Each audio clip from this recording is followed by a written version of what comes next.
Welcome to the Project Endure podcast, the place where we talk about life, endurance, persistence, perspective, and so much more. I'm Joe Rinaldi, and I'll be your host. Let's jump in. Before we get started, let me share a quote with you.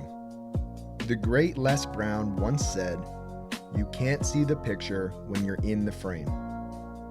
If you've felt stuck in your fitness, mindset, or life as a whole, head down to the link in the show notes and reach out to learn more about Project Endure Coaching so that we can help you step outside of the frame and bridge the gap between who you are now and who you want to be. We can't wait to hear from you. Now, let's get to the episode. Welcome back to the Project Endure podcast, episode 89. We have myself, Joe Rinaldi, and we have a very, very, very special guest out on the West Coast, Juan Cardenas.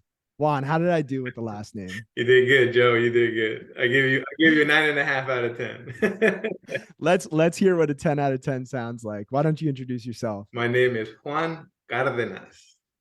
Oh, I was like a 6 out of 10. I wasn't even close. All good. How you doing, man? How's life been? Life's good. I've been recovering, but got back to work yesterday where I was actually able to walk around and go do some stuff. But life's been good.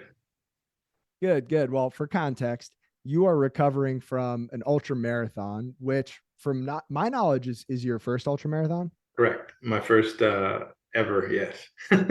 And which one was that? That was the Antelope Canyon 50-mile ultra.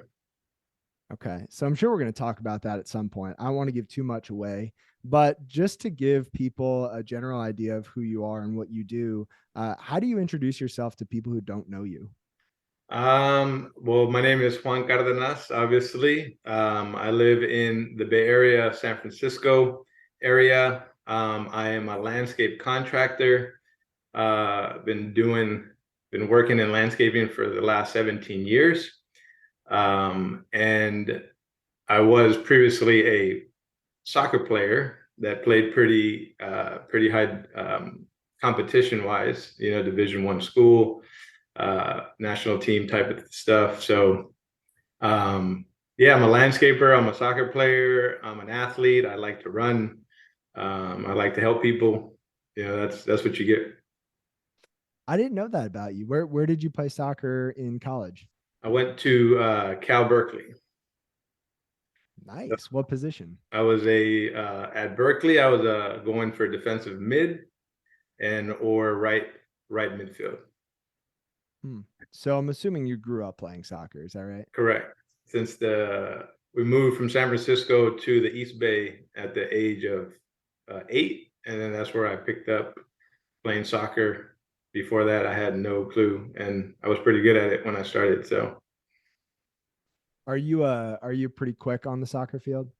Yeah, because of my height, I better be quick. How tall are you, for the record? I'm 5'6" on a good day.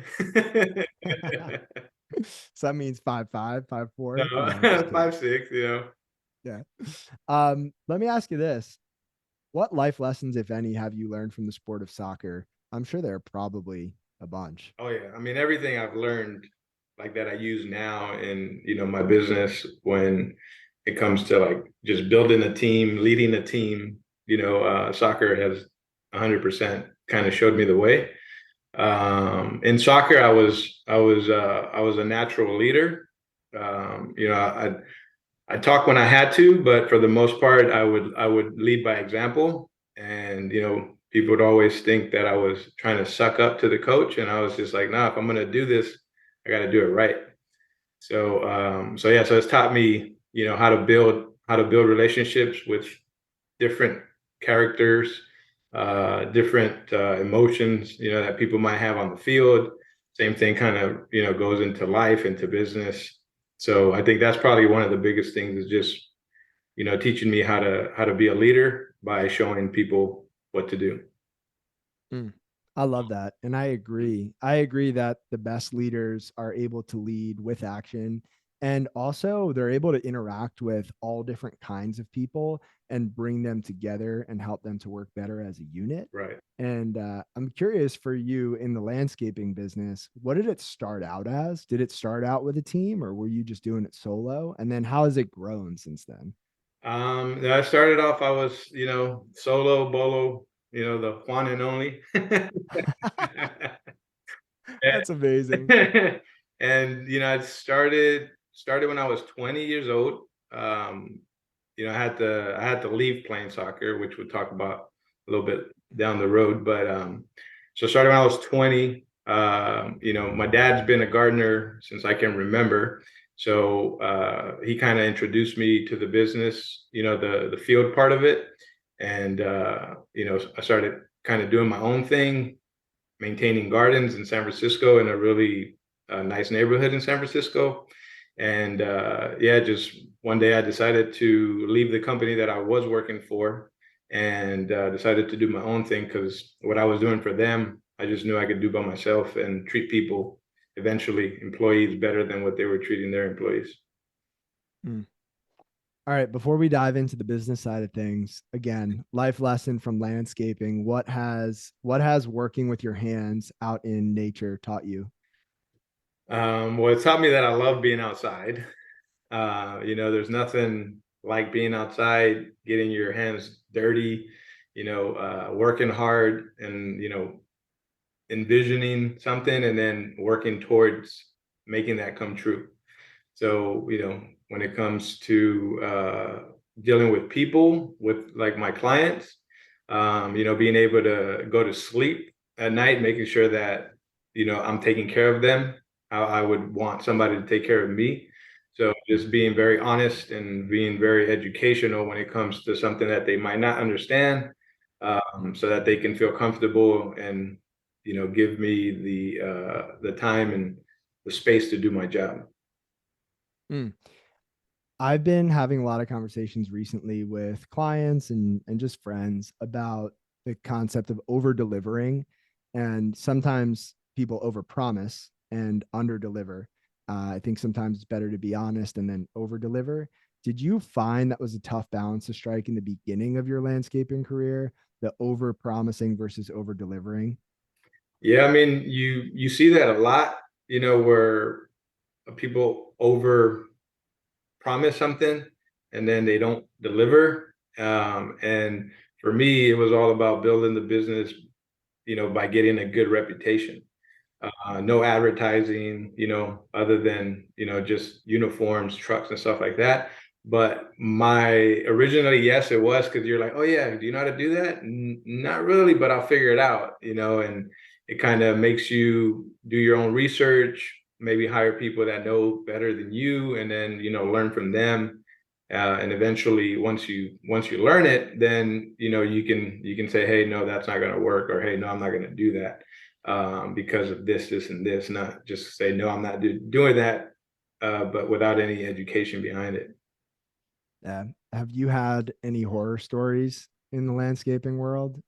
Uh, Big mistakes early on? so I think I did have, well, I mean, I make many small mistakes now, but things I could get over. But when I was 23, so this is 3 years into my landscaping career, I didn't think I was going to get the job, but there was an opportunity that came around for a big commercial property to be installed. And I thought I could, eat the world. So I was like, oh yeah, no problem. I could do this. It ended up being like a $500,000 job at the age of 23, with no like financial capital to like say, hey, at least I got some cash flow here to like back me up. So that project turned into the most stressful 9 months of my life when it came, to that, because it was just like, how do I get the money to buy material? How do I pay my employees? How do Mm. I, just have money to make everything work? So I had to, take a hard cash loan, and that comes in at a high interest. and eventually paid it back during the project and said, I will never ever do that again. But looking at it now, it taught me a lot. It taught me what to do, what not to do, what I needed to establish myself financially for the business, and it also helped me figure out that I don't like commercial work. I like residential work. Yeah, that's fair. A lot of learning has taken place over the past 17 years, I'm sure. And I'm sure we'll probably circle back to the landscaping piece. But with that being said, we'll jump right into the first big question. Sure. And so, when you look back at your life so far, what is the hardest thing that you've had to handle that you didn't get to choose for yourself? So, a circumstance that came about and you had to deal with. So one of the things that I think was very hard on me was, playing soccer and going to a Division I school and not being able to finish. So, so I went to Cal Berkeley, played there for a year, but in my second semester, I had a partial scholarship, so that took care of all my education and the books, but it didn't take care of my housing. So at that point, I had to pay the dorm fees, or else they would unregister me as a student, which meant that then I couldn't play soccer. And back then, with the NCAA rules, the actual school couldn't help, or it couldn't do nothing, because it was a conflict of interest. That was like NCAA rules where they couldn't help, which was annoying, but that's what it was. So then when that happened, I went to my family and asked them, hey, I need a cosigner, because my parents had just lost a house. So their credit score went down the drain. They couldn't cosign for me. All I needed was a cosigner to get me past 10K. And that couldn't happen because everybody that I asked for said they couldn't at the time. So that gave me no choice but to become an unregistered student and then move into the working field, which as a Latino Mexican, you got Mexican parents, they're like, well, either you go to school or you start paying bills. So I had to start paying bills. Wow. So, what were some of the emotions and thoughts going through your mind when you were asking for cosigners and one after another you were getting turned down and it was becoming more real that maybe you weren't going to be able to finish? It sucked. You think that you're a 18-year-old, 19-year-old asking for help, to where it's like, to me, I've had the opportunity to co-sign for some of my nieces and nephews for like college loans and stuff like that. And the reason that I do that is because I couldn't find one, right?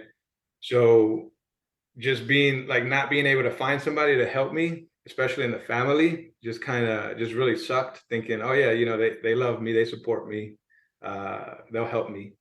But when that became, you know, more apparent that it was not going to happen, then you kind of fall into, okay, what am I going to do now? I've been playing soccer from the age of 8 to 18, and 19, and that was my life, right? It was just soccer, school. Like that's all I did. So yeah, so that just kind of, you get a little depressed here and there, thinking about overthinking stuff and thinking the worst, like, oh man, what are people going to think about me? I can't believe this is happening to me. And then you just kind of live day by day and figure it out. Did you finish classes or was that the end to it all? That was an end to it all. So, well, once I had to leave, just the light kind of turned off, and it was like, okay, well, school is done. And I still owed that money to the school. So in order for me to go back to school, I still had to pay it off. So, paying off 10K when you're 18, 19, that's a lot of money. At least it was for me. And so eventually I did pay it off, just because I hate owing people.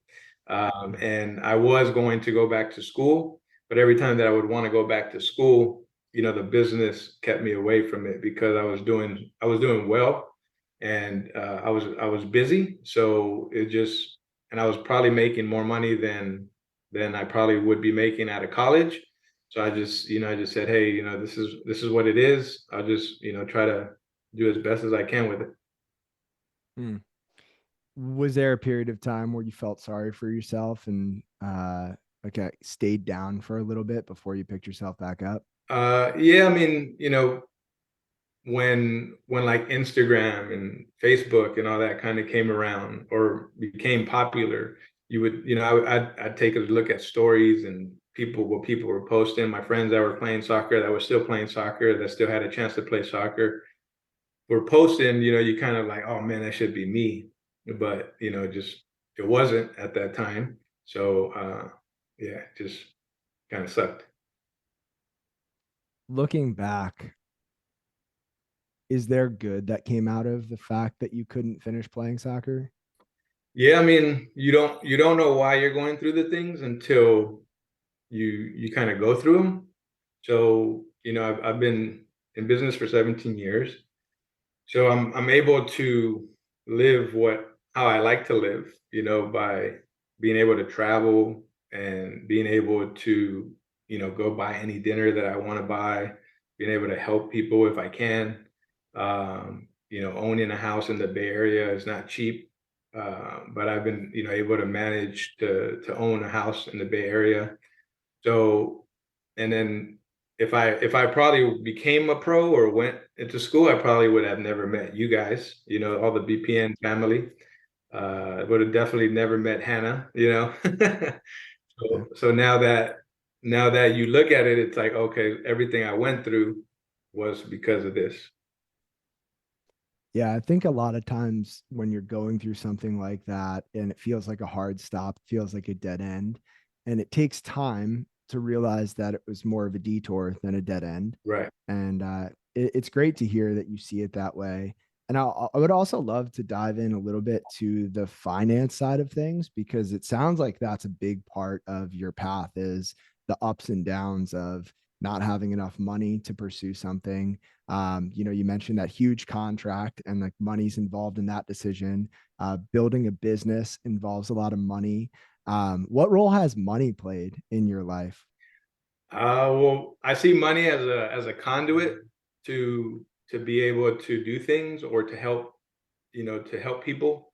So money has played a big role in my life. Obviously, I couldn't do something because of money. And when it comes to like the business side of things, that big contract, I ended up actually losing $17,000 at the end of the project because I had to pay some really high interest on that hard cash, right? So, it's just like, at one point, money was very hard to come by. But now I see money a lot different. It's like, okay, well, don't do something without the financial backing. Even if you want to, just plan a little better so that you don't go through the same thing over and over again. So yeah, so money is important in the sense that if I have enough of it, I can do the things that I love to do, which is stay healthy, go on these adventures, doing ultras, going to different states to run marathons, whatever that might be, doing Spartan races in Hawaii and all that, fun stuff. So So I've got a question and a comment. The question is on that $500,000 project over 9 months. Are you saying you net lost money on that deal? correct. 17K. So you spent 9 months of stress and time and energy to lose $17,000. Yes. Okay. So, all right, learning lesson there. And then the comment was, I believe it was last year and a half ago when we were down in Texas together, we were talking about business stuff.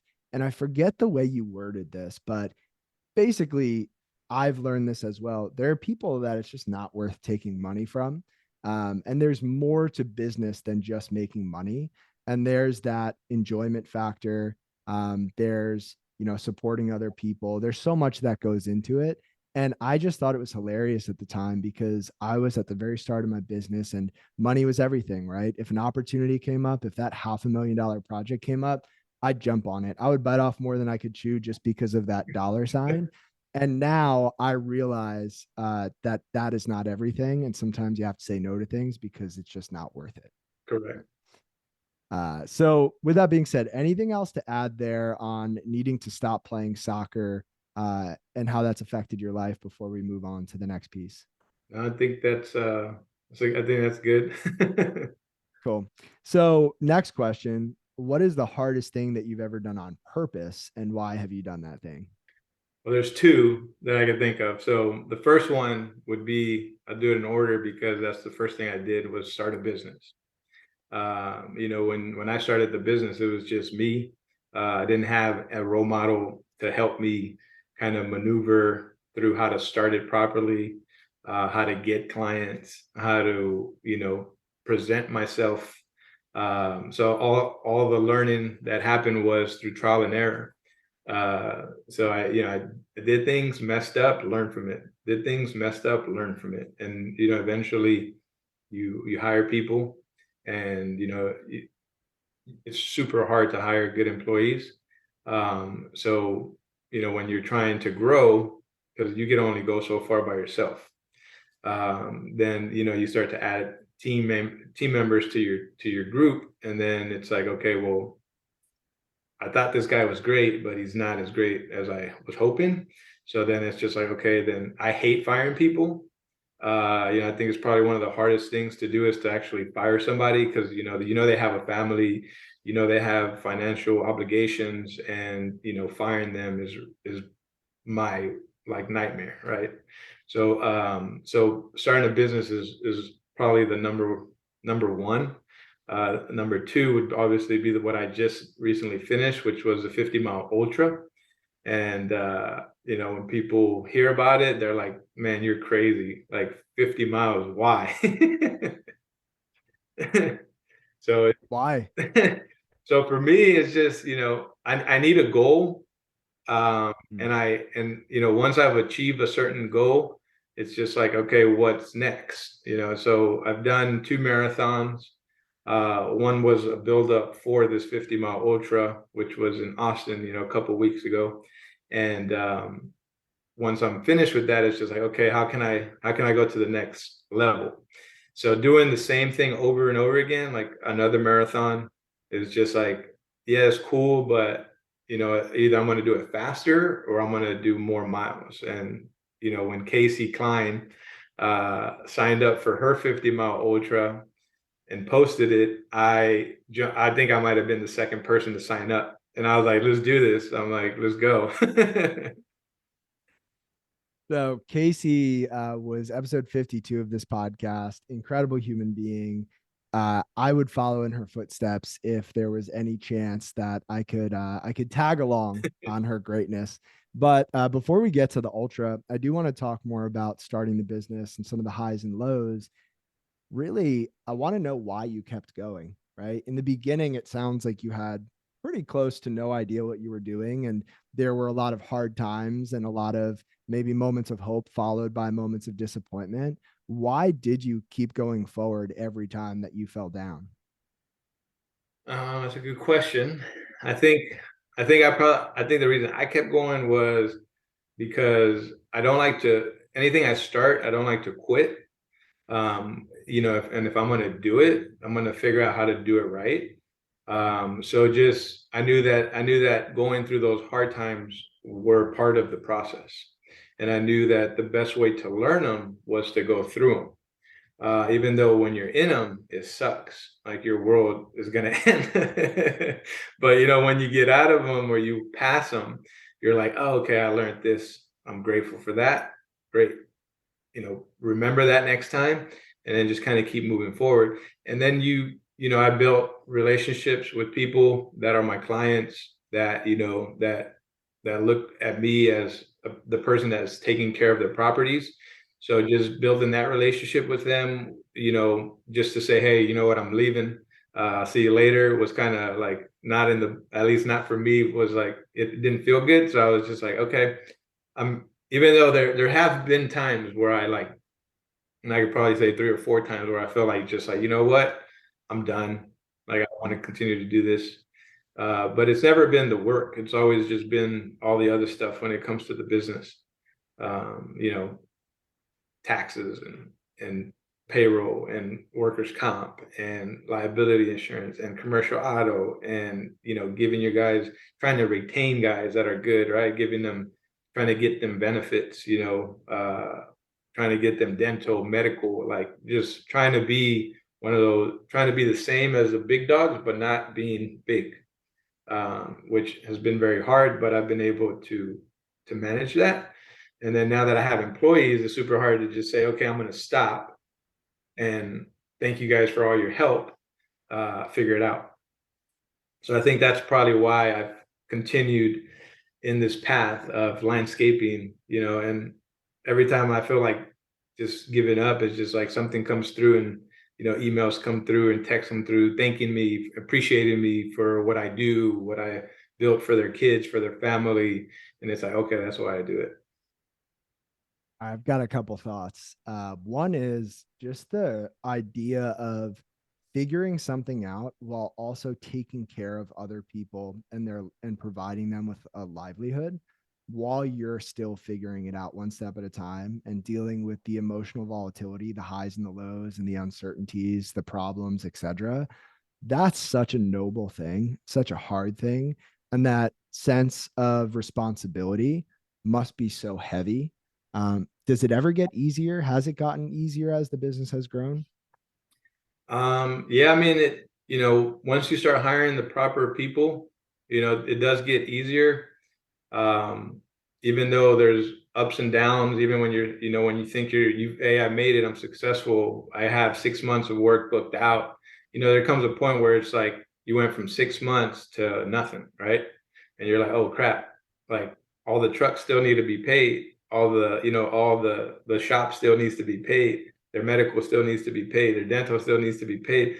And, you know, you're just like, you kind of plan, you know, you build a little kind of rainy day fund just so that way it's either through, you know, like cash in hand or some kind of line of credit.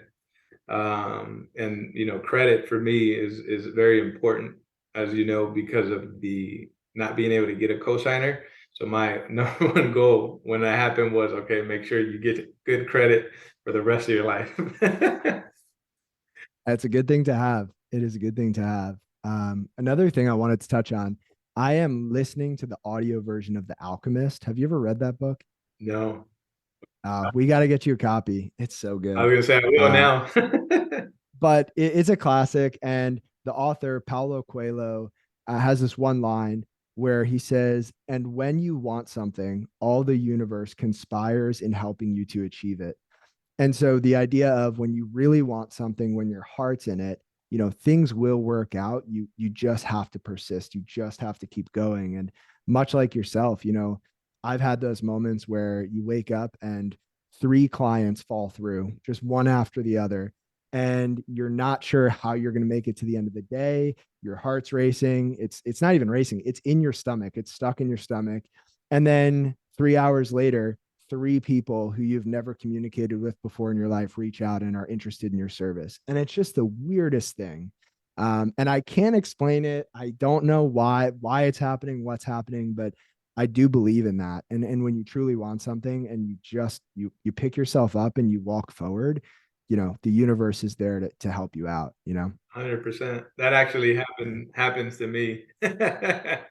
Yeah, I think, I mean, hey, it might be different for every different kind of business, but if you're providing a service, you know, there are always going to be people who fall through. There are always going to be people who are looking for a service like yours.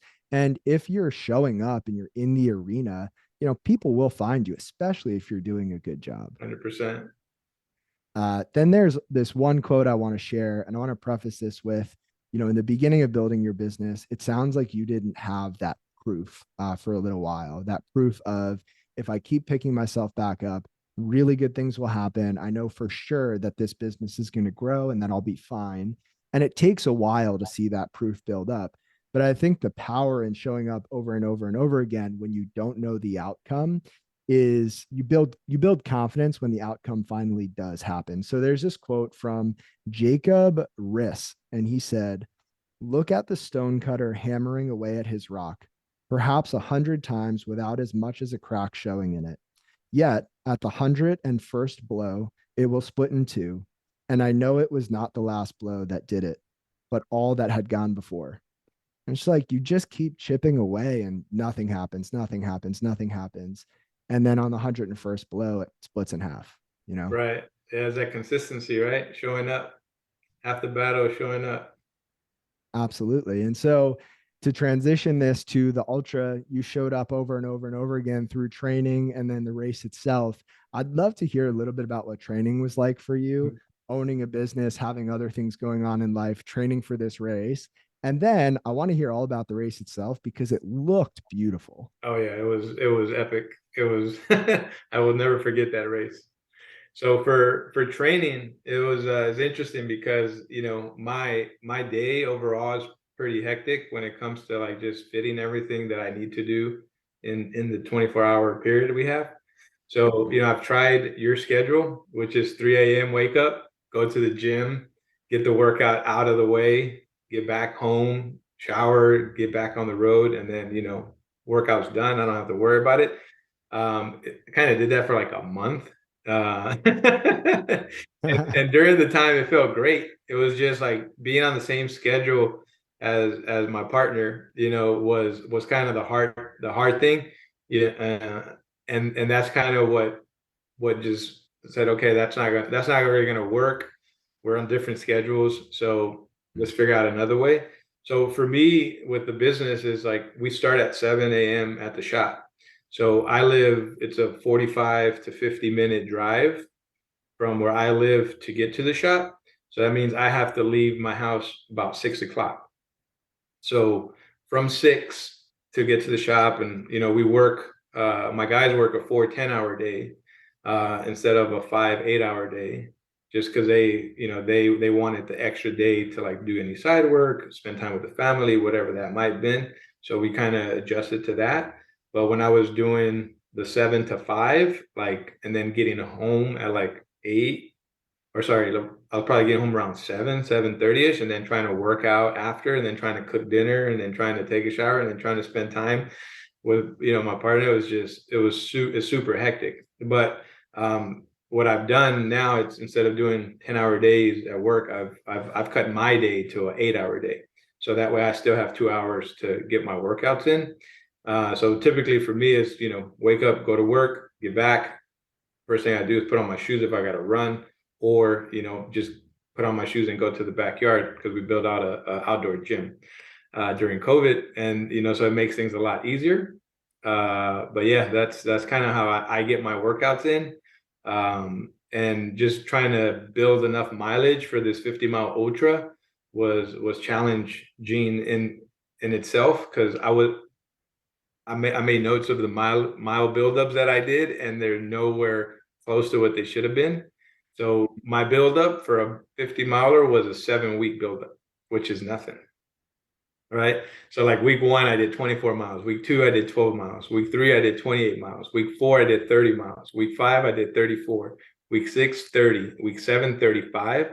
And that was all my training for this 50 mile. Wow. And my longest run was a buildup, which was the marathon in Austin, which was 26.2. But I did run 13.1 the next day to kind of run on tired legs. But that was all thanks to Casey Klein as well. She had that idea, and I was like, all right, why not? That's crazy because I mean that mileage sounds a lot like my marathon buildup. And you ran an additional 24 miles after the marathon mark for the ultra. Now, quick question. This is a curious one, not serious, but how many miles is your commute to work? How many miles do I commute to work? Yeah. I think from Richmond to Colma, it's about 20 miles.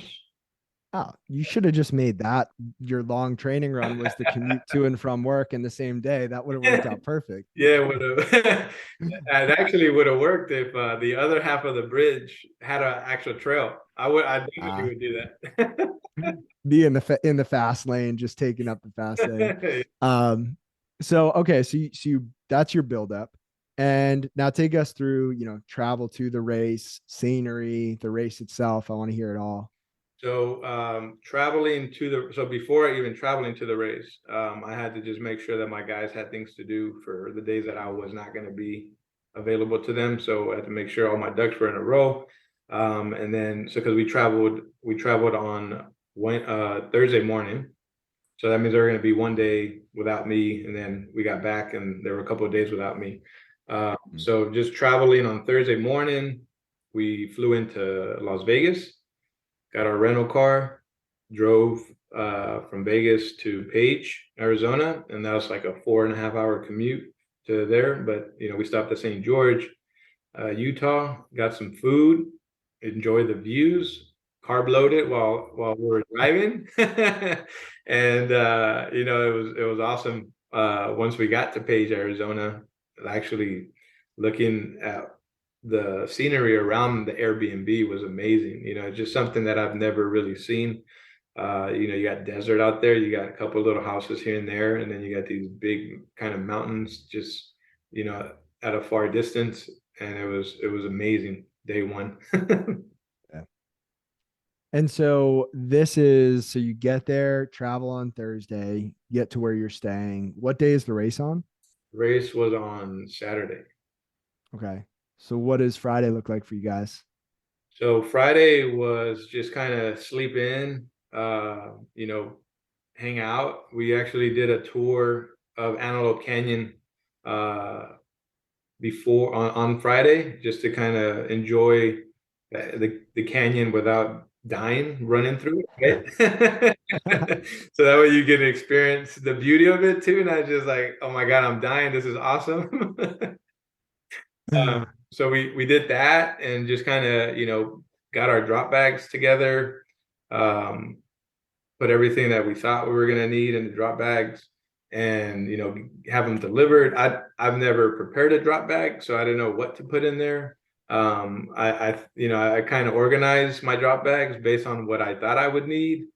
Completely failed, and I'll tell you why a little bit later. But yeah, so drop them off. It was kind of cool though. They had this the Navajo dancers there when we checked in and got our bibs and everything. So that was really cool. They had like 3 to 4 different dancers that meant different things, and we got to do the friend dance, which they showed us when we were there, and it was like a 2-step, but in a circle, and it was awesome. I'm just picturing that in my mind. You have a video? I do. I'll have to send it to you. There we go. So all right, so Friday is a day of some sightseeing, getting settled, getting prepared, and then Saturday is the day. What was it like? It was excitement, but nervous at the same time. I ran with like a group of people, so it was like a bunch of different crazies in the same house about to do 50-mile ultra, and all the excitement was there, all the nerves were there for me, at least. I've never ran further than 26.2, so wasn't sure how that was going to go, but the anticipation was pretty good. I woke up, had some coffee, had some greens, had some reds, kind of get situated on that part, and then just make sure you eat a good breakfast. More carbs, and then make sure you get enough salt in before, just to kind of preload, and then yeah, just make your way towards the race and just wait for the gun to go and start running. Yeah, so through those 50 miles, what were some of the big takeaways, some of the most memorable moments for you? So running through those miles, there was just some beautiful. Once you got past certain points, there was like you would run, couldn't see ahead of you because you were either running up an incline, and all of a sudden it just opened up, and you were like, wow, just like really, really beautiful views. And it was like, this ain't fair because this isn't runnable because of the views, not because you can't run them. So, we stopped and take some pictures, took some selfies, do some videos. It was myself, Jason and Casey that kind of ran together for a big part of that race. So just kind of, running together and supporting each other and just kind of, getting to know each other a little bit more as we're running to make sure that we're able to talk so that we're not going too fast was awesome. I think we went from like being Power Rangers to like Spice Girls to like Powder Puff Girls to like the Ninja Turtles. It's like, which one are you? And it just made those miles seem, like you didn't even run them. So yeah, that was cool. What were some of the harder parts of the race for? Were there actually, let me start with this. Were there any moments where you thought about stopping? Yes. There was one moment where I thought about stopping. So I say mile 0 to 38 was good. Felt good. Energy was good. Body was hurting a little bit, but that was normal due to the miles that we had put in, before we got to 38. But at 38, like it started pouring, right? It started coming down. It started getting cold, and that was not in the forecast. Like that just completely came out of left field. So not being prepared with a drop bag that had a rain jacket or extra, clothes to have, that became challenging. So from like 38 to 43, I was soaked, I was cold, I was shaking while running and, running, walking, climbing, whatever I had to do to get to the next checkpoint. So by the time I got to 43, at 38, I had told Hannah to get me a new shirt and to try to find me some kind of rain jacket or something to warm me up. But by the time I got to 43, luckily she did find like a rain jacket at Walmart. And that really helped. But when I got to 43, I was shaking out of control, and I was like, I just needed to start moving. So switched out my clothes really quick. At 43, there you walk down to the trail, and I think I took too long just standing there trying to change and trying to get everything else I needed in my vest. So by the time I started walking down, my right knee, my right hip flexor was in pain, and I was like, oh shit. I was like, this isn't good. So I kind of started running into the trail, stopped, and actually walked back towards the checkpoint. And for whatever reason, I was like, I'm done. Like I'm gonna hurt myself. But I'm like, bro, you already ran 43 miles. Like you have 7 to go. And I was making really good time before then. So I knew I had enough time, worst case scenario, if I had to walk the last 7, that I can do it. So I talked to myself and I got back on the trail and I just started walking. And after about a mile, just my body kind of warmed up, and I wasn't able to run as much as I wanted to, but I was definitely moving pretty quick when it comes to walking, walking 18-minute miles. What did it feel like to cross the finish line after those last 7 miles? It felt unreal. It felt like was that 50? Like that was 50. Like I can't believe I did 50. I can't believe I finished it. Like, it just felt awesome, obviously, and it felt relief to just be able to like just be done with the pain and the mental battle that you go through when you're doing 50 miles. Because after 26, it was like, don't even look at your watch. Just, feel the vibration on your wrist, and that's an extra mile, and then just keep going until you get to the checkpoints. If there was a big lesson, one takeaway from the race that you learned, either about yourself or just a realization you had about doing hard things, what would that be? I would say I realized that sometimes it's smart to build up properly for something like that, but it's not the end of the world if you don't, as long as you're mentally prepared to battle those demons that are going to come out while you're doing it. Your body and your mind are awesome, and you could do way more than you actually think you can. and I'm proof. You know, I'm a landscaper that did an ultra. What when you say battling the demons, could you expand on that? Because it's a unique visual that I think means different things to different people, and I'd love to hear your take on it. Yeah, I mean, my demons. You know, you're at a certain point, you're just physically tired, and your body is just done, but your mind is like, "Hey, stop running. Hey, like you can quit and you will DNF, but it's okay. The pain will be over." And as you get closer to the 50, like it's just is that much is that much harder to keep going just because you get more tired and you're going through more pain and you're going through more thoughts.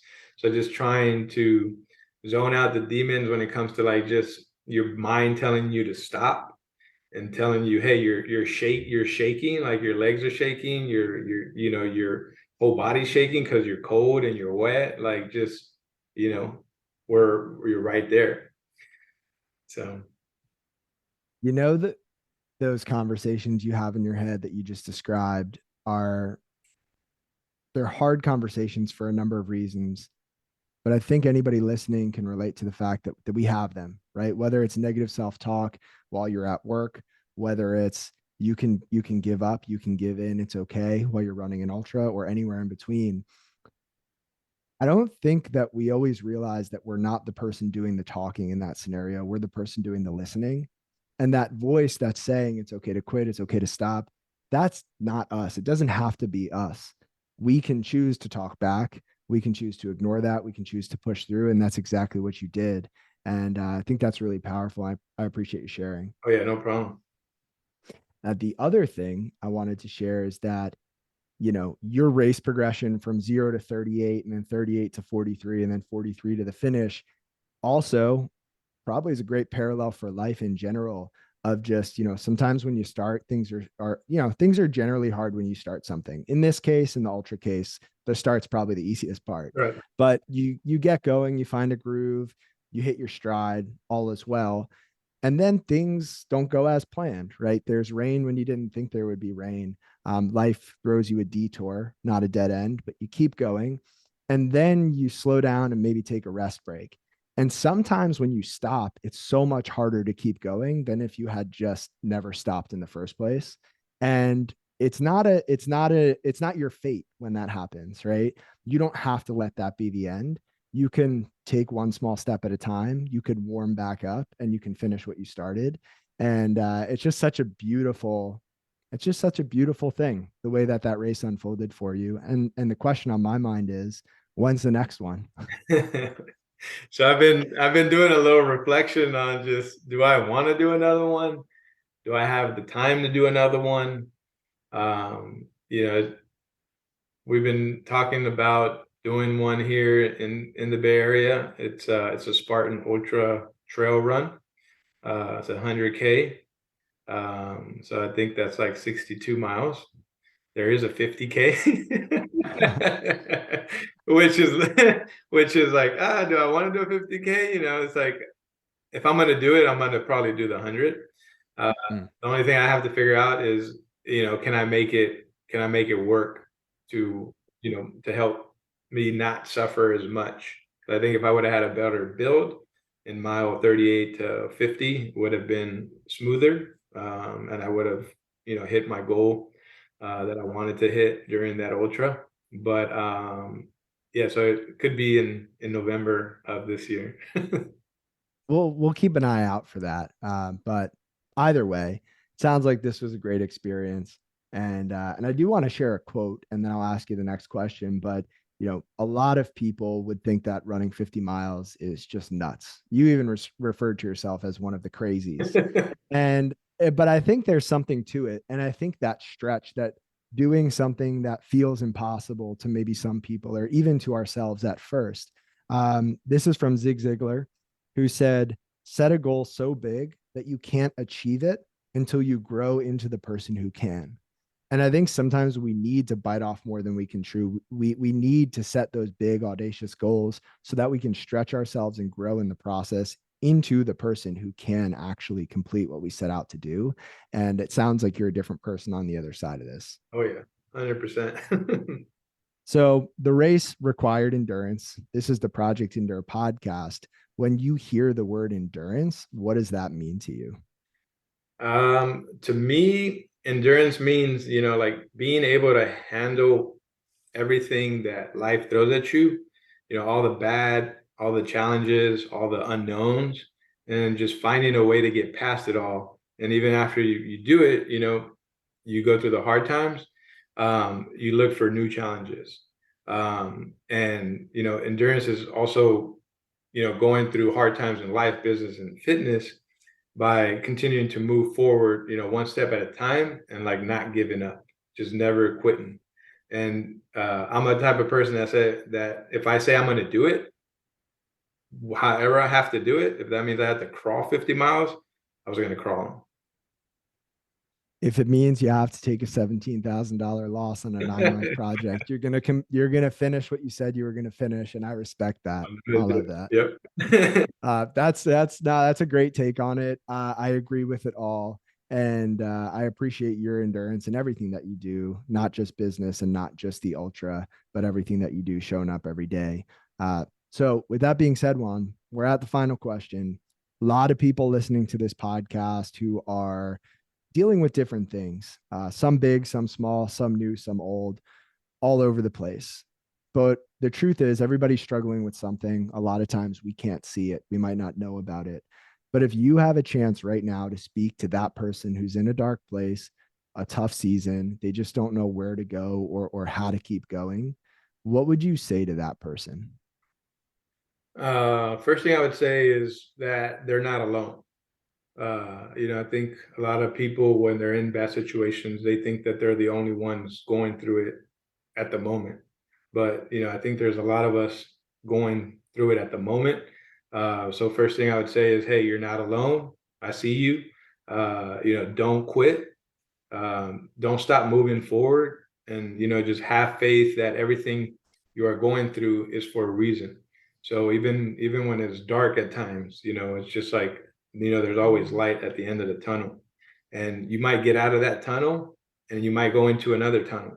You don't know how far away those tunnels are. So you go through darkness, light, that's just life.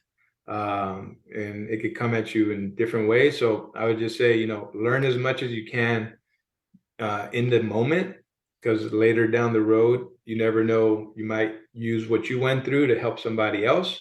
So don't take it as a negative, but more as a positive, and just always look at, the cup half full. Yeah, I love that. I agree with that. I also want to touch on a phrase you said. You said, I see you.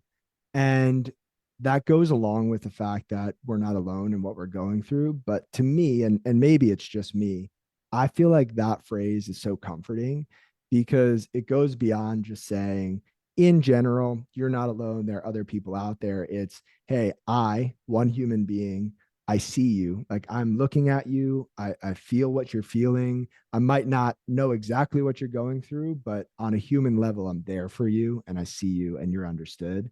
And that's such a powerful phrase. I love it. Yeah. My last question for you to go off of all of this is it your smile is contagious, Juan. Like your sense of humor is out of this world. I love it. The handful of times we've met in person, right? I'm just laughing the whole time I'm with you. Has that humor played a role in you getting through some of the hard times in life? Yeah, I mean, definitely, just thinking about myself, it's like I'm never mad. Like for me to be mad, it has to be a lot to be mad, or to be just miserable, some grumpy dude that's just not me. So, it's easier to take on life laughing at it and just say, what else you got? Than say, oh my God, I'm done. So for me, it's always like positive energy, doesn't matter what.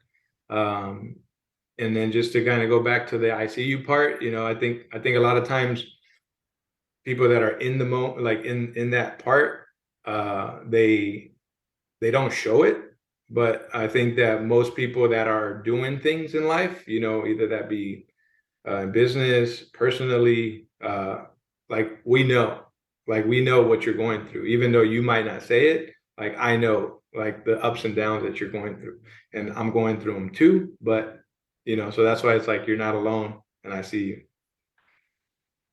I appreciate you sharing that, Juan. I appreciate you. And I know the people listening do as well. If they want to follow along with your journey, if they want to connect with you and just see what you're up to, where's the best place for people to do that? So I am on Instagram at JC17Cow. That's JC17Cow. Yeah, and I'm on Facebook, but not as much as I'm on Instagram. So Instagram at JC17Cow. I will link that down in the description to make it easy. And Juan, I just appreciate you as a human being so much. I can't wait till the next time we get to connect in person. And maybe one of these days we'll have to run an ultra together. I would love that. 100%. Can I say one last thing? Absolutely. Go Juan more. We'll end it there. I appreciate you, man. Love you, man. Love you too. If you enjoyed this episode of the Project Indoor podcast, go ahead and subscribe, leave a review on your platform of choice, and share this episode with a friend. It helps us get more conversations like this out to more people like you. We appreciate you, and we'll talk to you next time. And one more thing.